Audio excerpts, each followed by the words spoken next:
ಜಾತಿ ಸಹಬಾಳ್ವೆಯಿಂದ ಸಹೋದರತ್ವ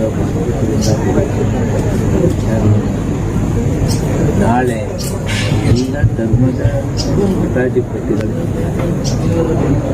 ಅದರ ಜೊತೆಗೆ ಬಸವ ತತ್ವವನ್ನು ಅನುಷ್ಠಾನಗೊಳಿಸಿ ಅದರಂತೆ ನಡೆದು ಅದನ್ನು ಜನತೆಗೆ ಹೇಳಲಿಕ್ಕೆ ಸನ್ಮಾನ್ಯ ಮುಖ್ಯಮಂತ್ರಿಗಳು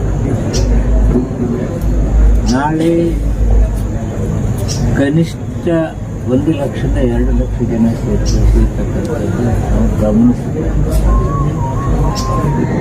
ಇದು ಇವತ್ತಿನಲ್ಲಿ ವಿಶ್ವದಲ್ಲಿ ಏನು ನಡೀತಾ ಇರ್ತದೆ, ವಿಶ್ವದಲ್ಲಿನ ಶಾಂತಿ ಕದರ್ತಕ್ಕಂಥ ದೇಶದಲ್ಲಿ ಶಾಂತಿ,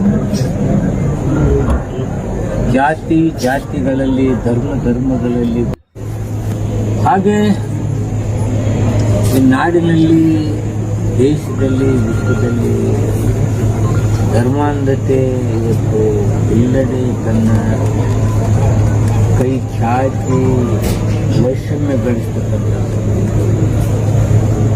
ಧರ್ಮಾಂಧತೆಯಿಂದ ಎಷ್ಟೋ ದೇಶಗಳು ಇವತ್ತು ಹಾನಿ.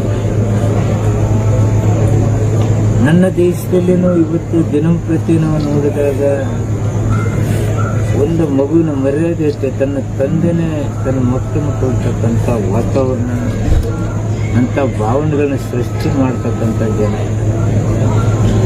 ಸ್ವಾರ್ಥಕ್ಕಾಗಿ ಧರ್ಮ ಜಾತಿಗಳನ್ನ ದುರುಪಯೋಗ ಮಾಡ್ತಕ್ಕಂಥ ಶಕ್ತಿಗಳಿದೆ.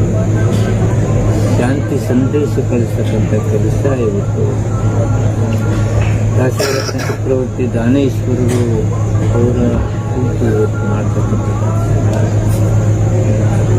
ಇದು ಜನತೆಗೆ, ನಾಡಿಗೆ ಸಹೋದರತ್ವದಿಂದ ಬಾಳಲಿಕ್ಕೆ ಒಂದು ಸಂದೇಶ ಇರೋದ್ರಿಂದ ಈ ಯಶಸ್ವಿಯ ಕಾರ್ಯಕ್ರಮ, ದೇಶದ ಕಾರ್ಯಕ್ರಮ, ನಮ್ಮ ಕಾರ್ಯಕ್ರಮ, ಸಹೋದರ ಕಾರ್ಯಕ್ರಮ ತಾವೆಲ್ಲರೂ ಬರಲಿಕ್ಕೆ ನಾನು ವಿನಂತಿ ಮಾಡುತ್ತೇನೆ. ಸರ್ವಶ್ರೇಷ್ಠ ಸಂತರು ಬರ್ತಾ ಇದ್ದಾರೆ, ಅವರು ಮಾತುಗಳನ್ನು ಎಷ್ಟು ಜನಸಂಖ್ಯೆ ಕೊಡುವ ಮಿನಿಮಮ್ 1 ಲಕ್ಷದಿಂದ 2 ಲಕ್ಷ ಎಲ್ಲ ಪೂರ್ವ ತಯಾರಿ ಆಗಿದೆ. ಜಿಲ್ಲಾಡಳಿತ ಪೂರ್ವ ತಯಾರಿ ಎಲ್ಲವೂ ರೆಡಿ ಆಗಿದೆ.